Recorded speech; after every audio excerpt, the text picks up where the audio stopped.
कभी एक समय की बात है, एक ऐसी सल्तनत थी जिसकी मिसाल दूर दूर तक दी जाती थी।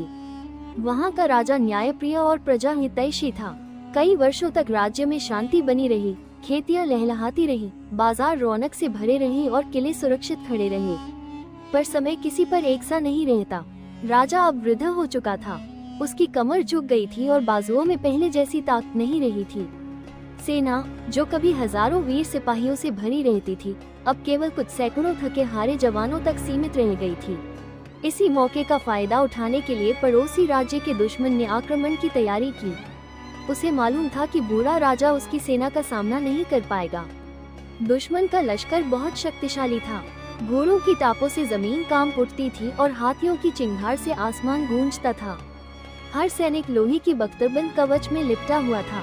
उनकी ताकत देखकर प्रजा के दिलों में भय बैठ गया। ऐसे कठिन समय में जब सब लोग डर रहे थे, महल की सबसे बड़ी हिम्मत राजकुमारी बनी। वो निडर, समझदार और बहादुर थी। उसने अपने पिता से कहा, पिताजी, अगर सेना कमजोर है तो भी दिल को कमजोर मत कीजिए। हमें ईश्वर पर भरोसा रखना चाहिए। मैं भी अपने राज्य की रक्षा के लिए खड़ी रहूंगी। वृद्ध राजा की आंखों में आंसू आ गए। उन्होंने बेटी को सीने से लगाकर कहा, बेटी, तूने अपनी माँ का वीरता भरा खून पाया है, पर युद्ध केवल साहस से नहीं जीते जाते। हमें ऐसा नायक चाहिए जो दुश्मन की सेना को ललकार सके। ये खबर जंगल की आग की तरह फैल गई कि दुश्मन हमला करने वाला है। ऐसे में राज्य का एक हीरो सबकी जुबान पर था, अमीर हमजा। वो अपनी वीरता, वफादारी और अक्लमंदी के लिए मशहूर था। उसके साथ एक अजीब साथी भी था, एक जादुई कुत्ता। ये कोई साधारण कुत्ता नहीं था। उसमें ऐसी शक्ति थी कि जब वो दहाड़ता तो घोड़े और हाथी डर के मारे भाग खड़े होते।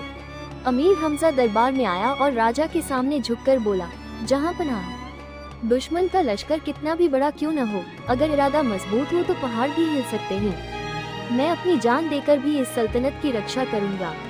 राजा ने उसे दुआएं दी और राजकुमारी की आंखों में उम्मीद की चमक जाग उठी। किले की दीवारों पर मशालें जलाई गईं। सैनिक अपनी तलवारें और भाले संभालने लगे। राजकुमारी ने खुद कवच पहना और घोड़े पर सवार होने की तैयारी की। अमीर हमजा ने अपने कुत्ते के सिर पर हाथ फेरकर कहा, आज तुझे अपनी असली ताकत दिखानी होगी। दुश्मन के हाथी और घोड़े तेरे गरजने से कांप उठे। कुत्ते ने जोर से दहाड़ लगाई जिससे किले की फिजा गूंज उठी। सैनिकों के दिलों में हिम्मत भर गई। सुबह होते ही दुश्मन का लश्कर क्षितिज पर दिखाई दिया। सूरज की किरणें उनकी ज़िर बख्तर पर चमक रही थी। दुश्मन के नगाड़े और ढोल बज रहे थे। प्रजा किले की दीवारों पर खड़ी कांपते दिल से ये दृश्य देख रही थी। अमीर हमजा ने अपनी सेना को व्यवस्थित किया और नारा बुलंद किया, अल्लाह